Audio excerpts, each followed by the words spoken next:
Vous tous qui recherchez la vérité, bonjour. Alors, Hébreux chapitre 1 verset 8 prouve-t-il que Dieu et Jésus sont la même personne? Lisons ce texte dans la Second 21. Mais il dit au Fils, ton trône, ô Dieu, est éternel. Le sceptre de ton règne est un sceptre de justice.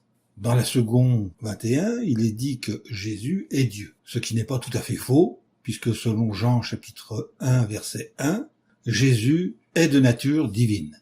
Cependant, le but du traducteur dans ce verset n'est pas d'indiquer la nature du Christ, mais de faire croire que le Père et le Fils sont la même personne. À présent, lisons ce même texte dans la traduction du Monde Nouveau. Il est écrit, mais à propos du Fils, il dit, Dieu est ton trône à tout jamais, et le sceptre de ton royaume est le sceptre de droiture.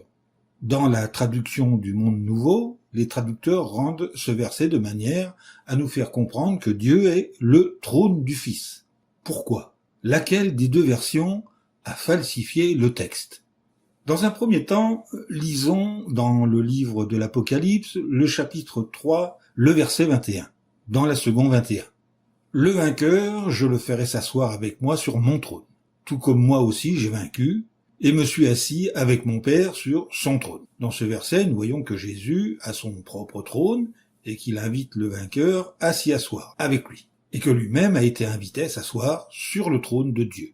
Gardons cela en tête et examinons dans le Strong l'étymologie du mot trône dans le grec biblique. Que constatons-nous? Eh bien, nous constatons que dans le grec biblique, trône peut être employé comme une métaphorique de Dieu. Relisons maintenant Hébreux, chapitre 1, verset 8, dans la traduction du Nouveau Testament par Stapfer.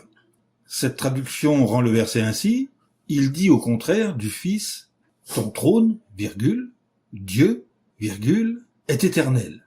Le sceptre de ta royauté est un sceptre de droiture. Cette version rend honnêtement la traduction d'Hébreux, chapitre 1, verset 8. Dans cette traduction, nous comprenons parfaitement qu'il est dit au Fils, ton trône, qui est métaphoriquement Dieu, est éternel, ce qui signifie également que la royauté de Jésus est éternelle puisqu'elle lui est accordée par Dieu le Père. Fin de cette vidéo.